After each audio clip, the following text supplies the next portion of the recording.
The Environment Mitigation Delivery Team work to mitigate the adverse impacts that additional housing has on internationally important habitats and species.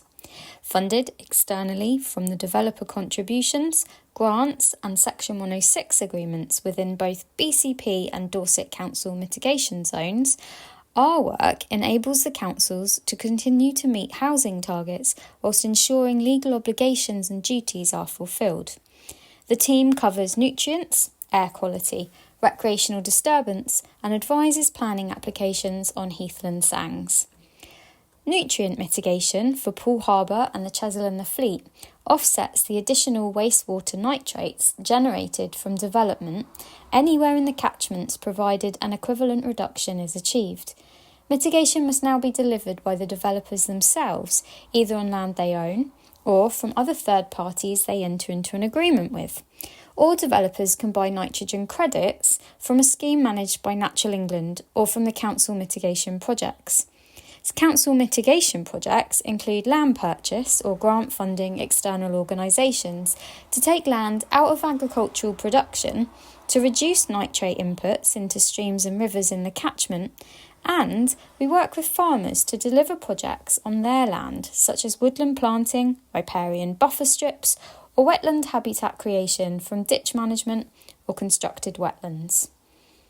Recreation mitigation also covers Poole Harbour and the Chesil and the Fleet, and Natural England advises that the cumulative effect of further residential and tourism development would have significant effect on the protected landscapes and species. In particular, population growth will increase recreational activities, causing direct or indirect disturbance to protected birds and habitats. Recreational disturbance occurs both on land and from the water, and the team are addressing this through infrastructure projects such as improved footpaths or zoning areas off, and also through engagement and awareness raising, and of course monitoring. Dorset Heathland's air quality strategy addresses the adverse effects of airborne nitrogen and ammonia upon the Dorset Heathlands designated sites. There is particular focus on additional vehicle trips generated by new development and the impact of extra vehicle emissions on heathland sites within 200 metres of A and B roads. This is delivered in three main ways: management, such as improving areas of heathland where nitrogen deposition from road traffic emissions has had a negative effect; infrastructure projects that encourage modal shift or the transition to zero-emission vehicles; and finally monitoring. Air sampling and vegetation surveys give us a baseline information. And finally, heathland sangs, or suitable alternative natural green spaces.